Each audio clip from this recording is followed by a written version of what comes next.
국내 코로나19 확진자가 45명 새로 발생했습니다. 수도권에서 신규 확진자가 집중적으로 나오고 있는데요. 네, 보도국 연결해 자세한 소식 알아보겠습니다. 김장현 기자. 네, 국내 코로나19 확진자는 어제 45명 추가로 발생해 모두 11,947명이 됐습니다. 일일 신규 확진자는 그제 50명보다 다소 줄었지만 수도권 확산세가 계속되고 있습니다. 신규 확진자 가운데 해외에서 유입된 5명을 제외한 40명 모두 수도권에서 나왔습니다. 서울 20명, 경기 15명, 인천 5명입니다. 완치돼 격리 해제된 확진자는 1,654명으로 43명 늘었습니다. 완치율은 89.2%로 집계됐습니다. 격리 치료 중인 환자는 2명 늘어나 모두 1,017명입니다. 사망자는 어제 1명도 나오지 않아 모두 276명을 유지했습니다. 네, 수도권에서 코로나19 집단 감염이 연쇄적으로 이어지고 있는데 관련 확진자 현황도 설명해 주시죠.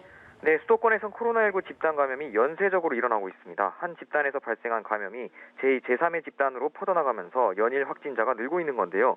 서울 관악구 방문 판매업체 리치웨이발 집단 감염은 중국 동포교의 쉼터, 방문 판매업체 MBS 파트너스, 명성하우징, SJ투자회사 콜센터까지 번졌습니다. 지난 2일 첫 확진자가 나온 뒤 열흘도 안 돼 관련 확진자는 106명으로 늘었습니다.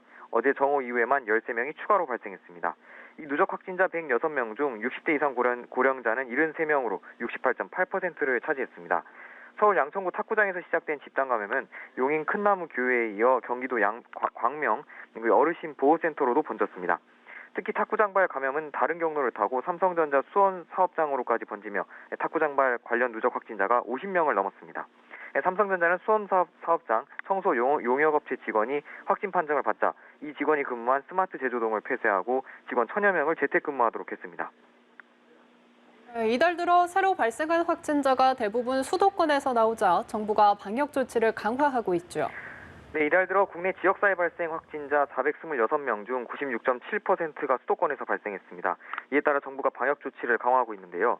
수도권은 인구가 밀집돼 있고 이동량도 많아 전국으로 수도권발 감염이 언제든지 확산할 수 있다는 우려 때문입니다.